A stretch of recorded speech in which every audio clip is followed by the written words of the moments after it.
answer ain't gonna change. Bump pussies and move on. Hey, what's up, everyone? My name's Lionel. I'm your host for LT Productions, and you are watching I Watch You Watch. Today we are covering the scene ATL. This is season 1, episode 4. I do appreciate everyone for coming to my channel. Please like this video, and you can also subscribe and leave your comments below. Let's get into this week's episode. Okay, so first, Happy New Year to you all, 2026. I'm glad that we've made it, and we shall conquer and beat everything that comes our way. Also, I think that this is probably the best episode so far of the season. We can see the progression of the series and how even the stories are moving and things of that nature. Excellent. We even get a cliffhanger that we'll talk about a little bit later on. But yeah, so Starless TV, y'all are doing a remarkable job and keep doing what you're doing. And I'm in your corner from Florida. All right, so Scotty. He has his event. It's a wind down event in the park. Mostly everyone shows up except for JT and Bando. We didn't really talk too much about Bando in the scene, but Carl makes reference to him a little bit later. But anyways, Scotty wants to know where JT is. I mean, especially after, I think he's still amped up from the whole Mexican restaurant scene. And seeing that also JT is watching my stories, or his stories, on IG, like, where you at? I need you here. You always got stuff to say. So bring that same energy. I think Scotty was ready to go toe to toe again, I think. So anyways, I was watching Carl. Everyone's chilling or whatnot. And we see Carl just going ham on some chips. I said, oh, Lord, we must go to Costco and make sure that we are full on chips and dip. Oh. So Carl starts talking about basically the music business and about the music that he wants to release and all that good stuff, and talking about, you know, the more business side of it and making sure that you really have all the money and all that to make a project happen.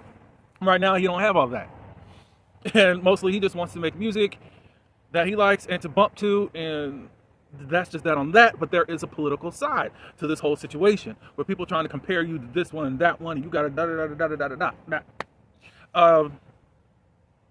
DJ does also concur with what he is saying, what Carl is saying, and just talks about the current state of music. You know, he talks about, you know, the music that's currently playing on the radio. It's the same thing. How he moves is that he'll create some music, create an album, release it, no matter what stress it's under. But however, my juices are still flowing, and I'm ready on to the next project. I think as far as how the music world is, at least currently, I think we're still stuck in the old ways of doing things. And it can reach back to the 50s and 60s and 70s and 80s and some 90s. A lot of just music, and only a few people had television and all of that to their disposal as far as entertainment. That's why you see a lot of hits that are still hits 50 years later. Hits that were on the charts for so many weeks. It's something that I think the old regimen is not really working with the new generation, because it's more a popcorn type thing. Now, am I more accustomed to the old way of doing things? Yeah. But I don't think this new generation or this current generation is really in that flow, especially if you just keep playing the same record over and over and over and over and over again. Even though it's our jam, it's just not the same. It's not hitting the same either, because we don't have all of the music outlets to kind of complement it. BET doesn't even play music anymore. Like MTV, VH1. We had videos, we had countdowns, we had all of this stuff at our disposal to kind of like to keep that same excitement and to keep that same marketing program that they did have, music alive or singles alive, but it's just not there anymore, you know. But yeah, comparing artists and all that. And he also started talking about, you know, imposters within the music industry, meaning you'll say today, oh, I'm going to be an artist, get in the studio, make one hit, and then we don't hear nothing from you because you don't have anything else creativity to offer to back up what you've already produced out. While other people are consistently grinding and doing everything that they can to get all their music out. It's just like, it's like you just come in and just do nothing and expect all the accolades. They talk a little bit about content creating, Scotty's side, and how he feels about that whole imposter folk And I'm saying imposter. They said something else. But anyway, it's just people that just think that they can climb to the top right away, while others have been really tilling the ground for so long. I appreciate the conversation because I think it is needed, and thank you for it. Next, oh well, Carl mentions Bando and JT not being there at the event, and they're saying, okay, well, everybody's getting along now, so are they the drama? All right, so we move on to DeLon's grand opening. It's called Demure Opulence Med Spa. Before everyone goes in, at least some of the cast members, JT, DJ, and Scotty, they show up. And Scotty, first thing is like, where were you at my event? But anyways, JT said, life was life. I had a lot of stuff going on, had to move urgently, and it just put a damper. And how I deal with things is that I like to be alone. And I know even coming around people is just not going to be well, and it's just best for me to handle what I have on my own. I get that. Aquariuses do that a lot, where you just go into yourself and you get things together in order to even recharge your life. That's who we are. We come out for a season and then we got to go back and seclude ourselves. I get that. Possibly, depending on the situation, you may just need some help though, even if it's just some moral support. But I do understand where you're coming from, JT. I'm not that way as far as I guess being in a mood where I can't enjoy someone else. If it's just bad, then I'll definitely stay away, but it's just not too much for me. That puts me in the place of me trying to, but you are you and I am me, so I get it. What I do appreciate, even from that scene, from DJ saying, well, wait, before you even ask where you were, are you okay? I appreciate that. You don't hear that often, sometimes in real life, and also on a lot of these reality shows. A lot of people could use that moment just to make a moment. Oh, you didn't come here because you didn't want da. They could have created a moment, and you see it so repetitiously. I get that we're trying to make a show here. However, people are still human. And this is supposed to be a sort of docu-series where you are documenting human behavior. And you mean to tell me everything's got to be for a moment? No. So I appreciate at least that coming out as far as showing concern for JT and whatever she may be having going on. So JT lets us know that, ooh, I'm not really feeling this crowd. We're finding out that JT has some ops in there. And we get this flashback. And it's from the content creator TTB. Now, I'm just getting acquainted into his content, and that's the person or the channel that had the thumbnail of Bando that I was talking about the last couple weeks. Yeah, so I was like, oh, okay. But anyways, we get this flashback of something happening that involved JT. Apparently, as TTB is reporting, that JT was in the hood, and it all started over some type of game. I said, wait a minute. Now, I know JT ain't going to no hood, not Potomac JT, going to some hood. But Carl even said later on it was an Airbnb. Last time I checked, there isn't an Airbnb in the hood, but hey, I don't know. But anyway, so JT did let us know that there was a fight that happened, that broke out. From two individuals, well, really just one, but the other one egged it on as far as this fight. It was a couple. So they actually got into a physical fight, all that good stuff. And now it's alarming JT that DeLon didn't tell her about what was going on. So at this point, you know, Scotty and DJ, they were giving their advice as to how to handle that situation, showing empathy, and also like, ooh, I can feel you on that. Especially Scotty, you know, like, I don't want to be put in any type of uncomfortable situations. JT said, you know, no matter what, even if my ops is there for my friend, I'm going to show up, you know. It's just that I would have rather have been prepared before so that I can be my best self, or at least be prepared as to what I'm walking into. And it's not saying that DeLon was trying to set JT up for anything dangerous to happen, but it could be that way. It could feel that way, but that's not even where JT was coming from. But there would be thoughts, even if I don't even think that my friend is capable of that, you know, because it's like, well, You just set me up to be in front of these folks after we just had an altercation that JT does say that she is not over yet. So DJ also was finally able to connect because they were, I guess, amongst the crowd before JT got there. Like, oh, that's why they are giving me the side eye up in there. Okay. But anyways, Scotty was like, look, I know that you can handle it a couple ways, you know. I understand, because how I am, I like to get stuff off my chest. DJ was like, look, this is not the time or place. I think that you can handle it later. There was even a mention of, okay, stay there for about 15 minutes, show yourself, go up to that person, Delon, and just say, hey, congratulations, da-da-da-da-da. You know, I appreciate what's going on here. Thank you for the invite, and we'll talk later. I get where DJ is coming from. Like, look, it's probably not the best place, especially we don't know what all Delon has going on. This is his grand opening, and that's just that, you know. It looks like it's being planned really well. I don't know what's in Delon's hands that he has to cover while being there. It's a lot of things that could come into play that now disturbing Delon's peace, even though you may feel like your peace has been disturbed. It's like, do I have to go for it now, or can it wait? As far as me confronting Delon on anything. Anyways, we start the celebration. Delon and his boyfriend come, and they are escorted in kind of like a red carpet style. There wasn't a red carpet down, but anyways. The boyfriend has things to say, and then Delon has things to say, and then there's a ribbon cutting. He invites his mom over and all that good stuff. Good. So we got that out the way, and now, who's next? It's Delon and JT. They talk, congratulations, da-da-da-da-da, you know, I was a little bit surprised that all of my ops are here. And Delon was saying, ops, who's that? Now, that part would have bothered me. Like, how my mind is.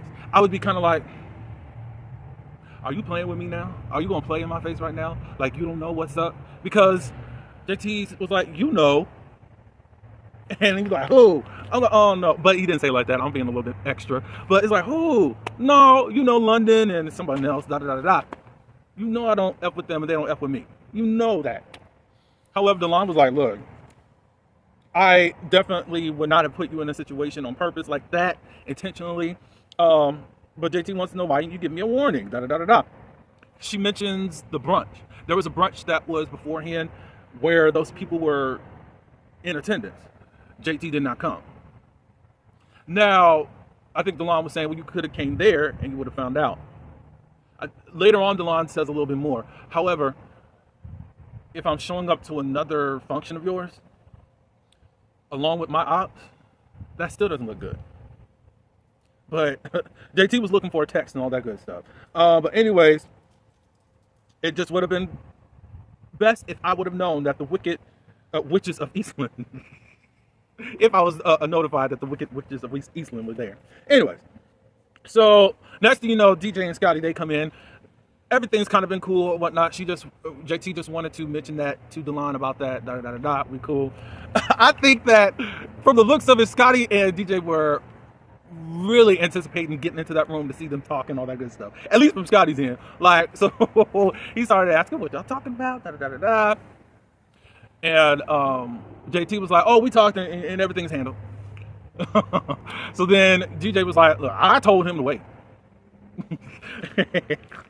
But then JT said, well, look, I'm not on anyone else's timetable. I do it on my own time schedule. You know me, if something's bothering me, I gotta let it out.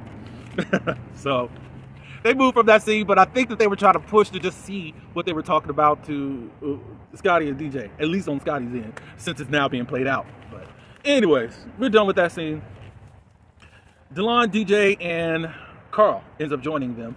They're going out, and Delon and DJ just want a chance to get to know each other. So Delon wanted some context in regards to this whole JT situation as to why JT is feeling away. And we're also going to hear how Delon feels about JT even talking to him at his function. So DJ says, JT was feeling the way and just really wanted a heads up, da da da da da. And Delon was like, well, those are things that I'm going to say to you at the wind down at Scotty's. You didn't come to Scotty's event. I've called and you weren't answering. Carl was there to really confirm, okay, she wasn't really answering anyone. And also we know that JT said that she wanted to be alone. Delon tells how he feels about even being confronted at the function, at the grand opening. And he says, like, well, I feel two types of way. One, for just even coming to me. And two, you thinking that I would actually do something intentionally to put you in harm's way. And Delon says, how I feel about JT. Look, that's my girl, that's my friend. And JT was there when other people weren't really effing with me. It was a bunch of people that we were around. And JT was a true person to me. No, I wouldn't have done that. I did like Carl in the scene. Carl was a true friend, still calling out JT as a real friend. Like, look, let's just make sense of this. Now, what I would say about the whole situation, I understand where JT was coming from. And I guess I can wait a little bit longer. So I think that JT's feelings were valid.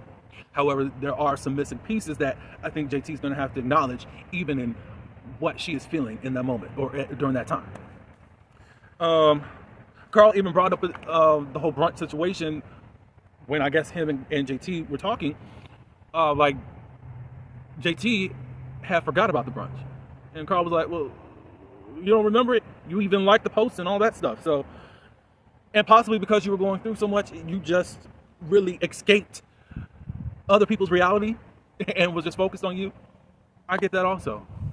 I think it's just, you got to take a more retrospective thought process as to, okay, so in this whole situation, did I mess up at all?